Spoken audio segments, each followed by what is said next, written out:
La siguiente historia tiene lugar entre hace 50.000 años y el 882 después de Cristo.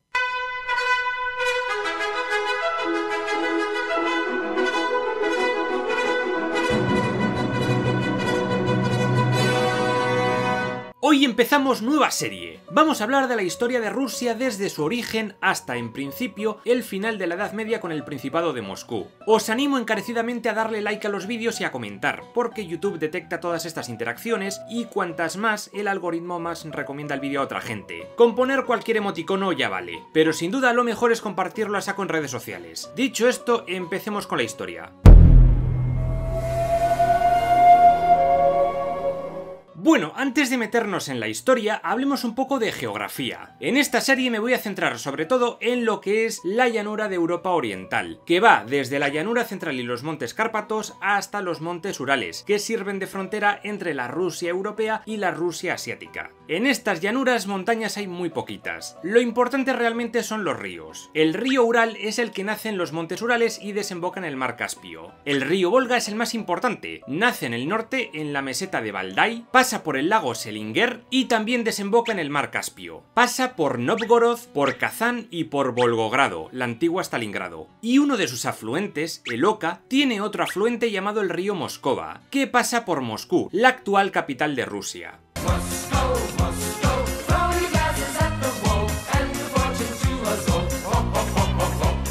Al oeste estaría el río Don, que desemboca en el mar de Azov, junto a la península de Crimea, la cual está actualmente en disputa entre Ucrania y Rusia. El río Dnieper también va a ser importante, pues corta por la mitad a Ucrania y pasa por la capital de este país, Kiev. No confundir con el río Dniester, que está un poquito más al oeste y desemboca cerca de la ciudad de Odessa. Los dos desembocan en el Mar Negro. En Polonia destaca el río Vístula, que atraviesa enterito el país, y en el norte ruso estarían los tres grandes lagos, el Onega, el Ládoga y el lago Peipus. Si habéis visto los vídeos de las cruzadas, ya conoceréis la épica batalla que se libró sobre sus congeladas aguas. Este norte era más frío y pantanoso, y era más complicado cultivar ahí. Nada que ver con el sur, bastante verde y fértil. De hecho, a Ucrania se le ha llamado durante mucho tiempo el granero de Europa. En este territorio irían prosperando diferentes reinos eslavos. Para empezar con la historia de Rusia tenemos que remontarnos a hace 2 millones de años, cuando los primeros homínidos empezaron a habitar el continente. Parece que los primeros Homo erectus habitaron en la zona del Cáucaso y luego se expandieron por toda Asia. De hace 110.000 años son los restos hallados en la cueva de Denisova, situada en las montañas de Altai, en Siberia, y corresponderían a una especie humana diferente al Homo sapiens, conocida como el hombre de Denisova. También por la zona se han encontrado restos de neandertales y algún que otro híbrido, pero eso es otra historia. Finalmente, hace unos 45.000 años, los primeros Homo sapiens se asentaron por la zona tanto de la parte europea de Rusia como de la asiática. El resto más antiguo sería el del hombre de Ustisim, hallado en la región de Omsk. Durante miles de años por aquí se formaron pequeñas culturas prehistóricas de las que apenas tenemos información. Una importante sería la cultura Yamna, ubicada en lo que hoy es Ucrania, y parece que sus gentes eran hablantes de una lengua conocida como proto-indoeuropeo, germen de gran parte de las lenguas habladas desde Europa hasta la India, incluyendo, como no, el eslavo. Según la hipótesis de los kurganes, los indoeuropeos que no migraron empezaron a hablar la lengua baltoeslava, y aquí se dividieron en las lenguas bálticas por un lado y las lenguas eslavas por otro. De aquí surgen el polaco, el checo, el eslovaco, el serbio, el croata, el bosnio, el bielorruso, el ruso, el ucraniano e incluso el búlgaro y el macedonio. La primera gran cultura de las estepas rusas de la que tenemos algo de información es la de los escitas, tribus de pastores nómadas de origen iranio que tuvieron contacto con diversas culturas de Oriente Próximo y también con los griegos. Si queréis saber más de esta cultura, echad un ojo a los vídeos de Asia Central. Lo que es importante ahora es conocer el origen de los pueblos eslavos. ¿De dónde salió esta gente? ¿Cuál fue su origen? Realmente no se sabe bien. Una teoría dice que los primeros eslavos surgieron de dos culturas del siglo III a.C. Estas fueron la cultura Pseborsk, en lo que hoy es Polonia, y la cultura Tsarubinsy, entre Bielorrusia y el norte de Ucrania, región conocida como Polesia. Esta última evolucionó en la cultura de Cherniahov, a orillas del Mar Negro, entre Rumanía y Ucrania. Lo poco que sabemos de ellas es que sus gentes construían castros, se dedicaron a la agricultura y a la ganadería y creaban cerámica, armas y joyas con mucha influencia influencia de culturas como la escita o la sármata. A su lado, en la zona de Polonia, concretamente alrededor del río Vístula, destacaba la cultura Bielbark, que antes se pensaba que eran eslavos, pero ahora dicen que eran de etnia y cultura germánicas. Luego hay otras teorías que dicen que los protoeslavos fueron la cultura de Milogrado, y otras que fueron la cultura de los chernoles, ambas en el norte de Ucrania. A veces nos aclaramos. Desde luego, la primera cultura eslava identificable es la cultura de Kiev, vecina de los Cherniajov. Poco se sabe de ellos, pero parece que construían chabolas semisubterráneas con una chimenea en una esquina. Este tipo de vivienda sería la típica de los primeros eslavos, y se la suele denominar poluzemlianki. ¿Cómo has dicho?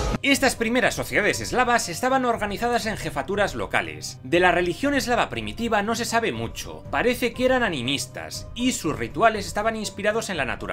Estos rituales eran dirigidos por una especie de magos llamados Volhvi. Desarrollaron cultos alrededor de árboles, manantiales o piedras. También creían en espíritus del hogar y en espíritus del bosque, algunos buenos y otros malvados. Finalmente parece que tenían santuarios o altares donde realizaban sacrificios de animales. ¡Ya hemos matado al perro! En el siglo V después de Cristo llegaron los hunos y arrasaron con todo. Su líder Atila tuvo movida con el Imperio Romano una temporada, pero fue derrotado en el año 451, y los hunos se fueron a tomar por saco, y los que quedaron vivos se entremezclaron con estas poblaciones eslavas y de otras etnias. Estos eslavos se expandieron por un montón de sitios de Europa del Este, y aquí surgieron dos grandes culturas, la cultura Kolochin en el norte y la cultura Penkovka en el sur. En el año 476, el Imperio Romano de Occidente cayó debido a las invasiones de los pueblos germánicos, quienes eran vecinos de estos eslavos. Aquí comenzaríamos con la Edad Media.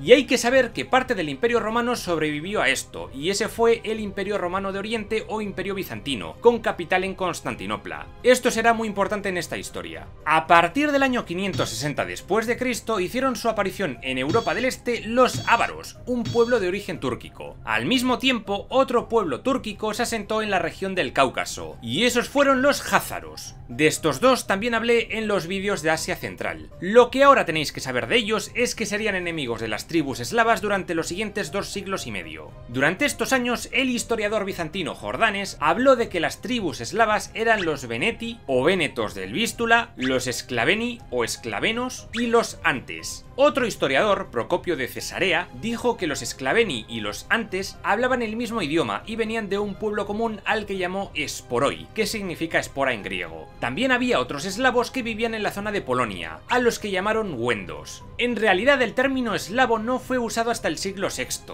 No se sabe el origen de este término, pero podría significar gloria, honor o palabra o lengua, en referencia al conjunto de personas que hablaban la misma lengua. Y esto tendría sentido, pues su palabra para designar a los germanos era niemsi, es decir, mudos. Y es verdad que la palabra esclavo viene de estos eslavos, pues durante el medievo muchos eslavos se convirtieron en eso, en esclavos. La madre que os parió.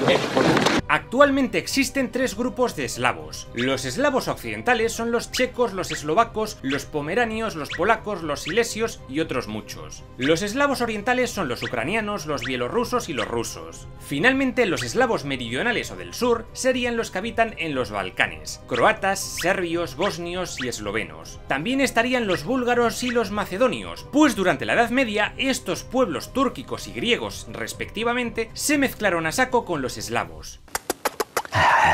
Entre los años 631 y 658, un mercader franco de nombre Samo logró que varias tribus eslavas occidentales se unieran y creó el Imperio de Samo, o Reino de Samo, siendo este Samo proclamado rey. ¿Por qué pasó esto? Dicen que lo que hacía era venderles armas y les enseñó a defenderse contra los ávaros. Para muchos, este fue el primer estado eslavo de la historia, y estuvo ubicado por las regiones de Moravia y Nitravia, lo que hoy es Chequia y Eslovaquia respectivamente. Fue un reino breve que fue conquistado pronto por los ávaros, por lo que parece que Samo no les entrenó muy bien. Justo después surgió aquí el ducado eslavo de Carantania, y sus gentes serían los ancestros de los actuales eslovenos. Los bávaros cristianos les prometieron ayuda contra los ávaros si se cristianizaban, y eso pasó, y este ducado pasaría más tarde a formar parte del Sacro Imperio. Al mismo tiempo también, el líder búlgaro Asparuk migraba con su gente hasta los Balcanes, donde formó el primer imperio búlgaro, en el año 681, un estado que se haría muy poderoso poderoso. Pasaron los años y hacia el 814 el emperador franco Carlomagno logró derrotar a los ávaros. Carlomagno se extendió entonces por el territorio eslavo y su política empezó a influir a checos, eslovacos y moravos. Así, estas tribus en el año 833, a orillas del río Morava, crearon la Gran Moravia. Este nuevo reino fue creado por Moimir I,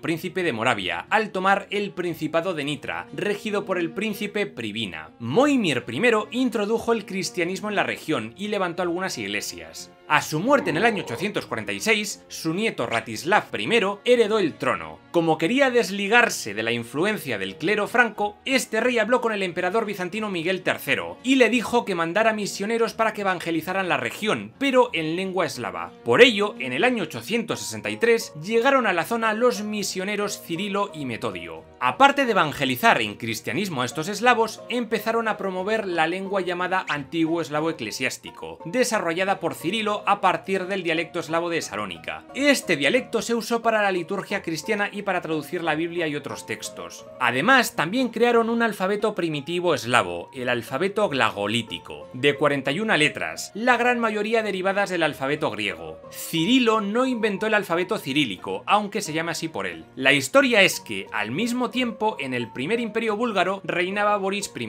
Fue este quien ordenó crear un alfabeto para poder escribir en su lengua. Este alfabeto no se acabó hasta el reinado de su hijo, Simeón I.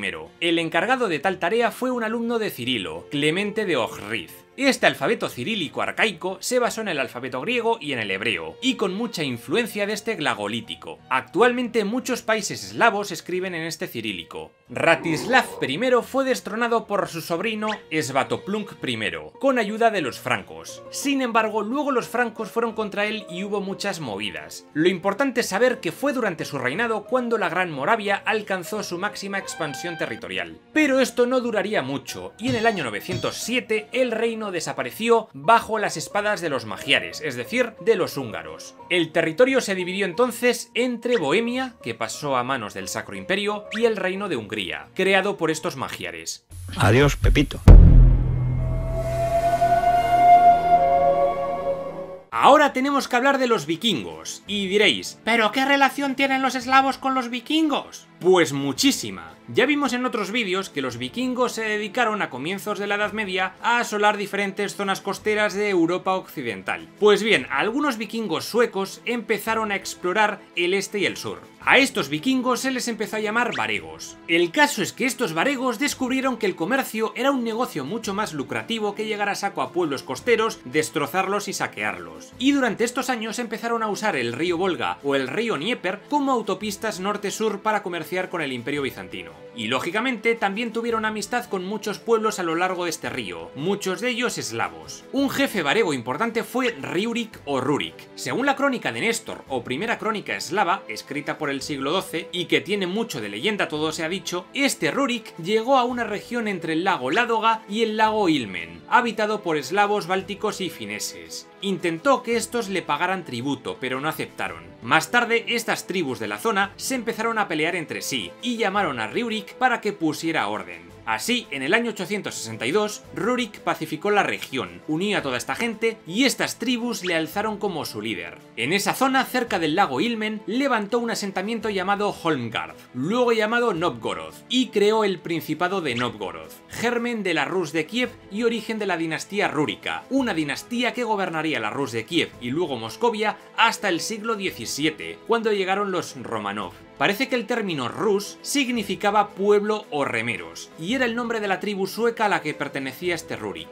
Novgorod empezó a recibir a muchos colonos nórdicos y comenzó a crecer bastante, y eso, unido a las rutas comerciales por los ríos, hizo prosperar mucho a este asentamiento. Los principales productos que intercambiaban eran madera, pieles de animales, cera y miel de abeja. Rurik conservó el poder del pequeño principado hasta el año 879, cuando la palmó. Oleg de Novgorod, su cuñado familiar, no se sabe bien, se convirtió en el nuevo líder del principado, aunque como regente, pues el hijo de Rurik, Igor, esperaba heredar el trono en el futuro.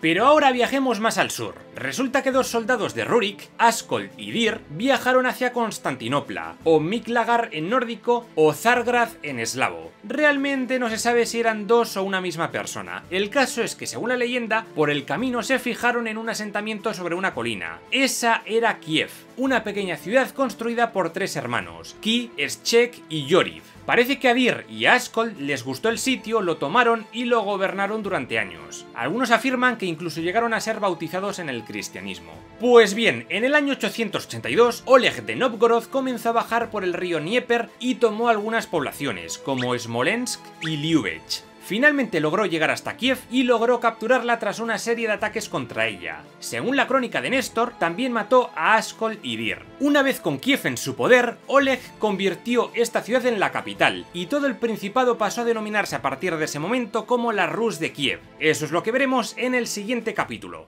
Si quieres ver cómo resumo toda la historia de la humanidad de principio a fin, te recomiendo suscribirte y darle a la campanita. Aquí te dejo el nuevo libro que he publicado y otros vídeos del canal que podrían gustarte. Nos vemos en el próximo vídeo.